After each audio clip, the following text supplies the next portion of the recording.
அன்பான பக்தர்களே, இன்று நாம் பார்க்கப் போவது ஒருவரின் வாழ்க்கையை நிமிடங்களில் மாற்றக்கூடிய ஒரு புனித தரிசனம் பற்றி. அதுதான் சிவபெருமானின் அன்னாபிஷேகம்.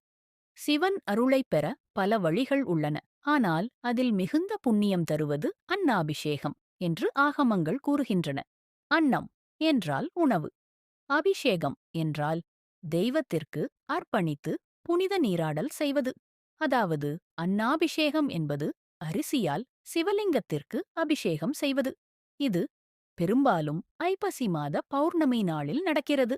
அந்த நாளில் சிவபெருமானை அரிசி கொண்டு அபிஷேகம் செய்தால் அது தானம் செய்ததற்குச் சமம் என்று வேதங்கள் கூறுகின்றன. அன்னம் என்பது வெறும் உணவு அல்ல. அது பிரம்மஸ்வரூபம், அதாவது பரமசத்தியத்தின் ஒரு வடிவம். அந்த அன்னத்தை சிவலிங்கத்தின் மீது அர்ப்பணிக்கிறோம் என்றால் அது நமது அகங்காரத்தையும் ஆசைகளையும் அர்ப்பணிப்பதை குறிக்கிறது. அப்போது சிவபெருமான் நம்மை உள்ளிருந்து சுத்தப்படுத்துகிறார் என்பதுதான் அன்னாபிஷேகத்தின் உண்மையான அர்த்தம்.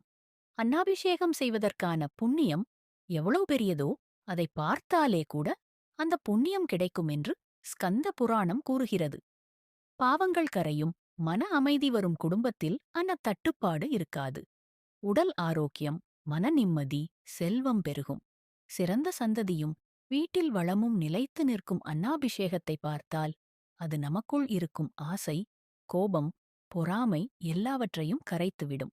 அது ஒரு ஆன்மீக குளியல் போல. அந்த நேரத்தில் நீங்கள் மனதில் அன்னம் பரமம் பிரம்மஸ்வரூபம் என்று நினைத்தால் சிவபெருமான் உங்களை நிச்சயமாக அருளால் அரவணைப்பார். இப்போதெல்லாம் பலர் நேரில் திருக்கோயிலுக்கு செல்ல முடியவில்லை. ஆனால் நீங்கள் மன நம்பிக்கையுடன் சிவனுடைய அன்னாபிஷேகத்தை வீடியோவாக பார்த்தால் கூட அதே புண்ணியம் உண்டாகும் என்று மகா சிவராத்திரி மகிமை பகுதியில் குறிப்பிடப்பட்டுள்ளது. சிவனுடைய திருவுருவத்தை நம்பிக்கையுடன் நோக்குவது அருளை நம்முள் நிறைவு செய்யும் தியானம் ஆகும். அன்பான பக்தர்களே, அன்னாபிஷேகத்தை பார்த்த அந்த தருணம் உங்கள் வாழ்க்கையை முழுமையாக மாற்றும் சக்தி உடையது. ஏனெனில் அன்னம் சிவன், சிவன் அன்னம். அருளால் நிரம்பிய அந்த தரிசனம் உங்கள் வீட்டில் வளம், ஆரோக்கியம், ஆனந்தம் ஆகியவற்றை வரவேற்கட்டும். ஹர ஹர மகாதேவ.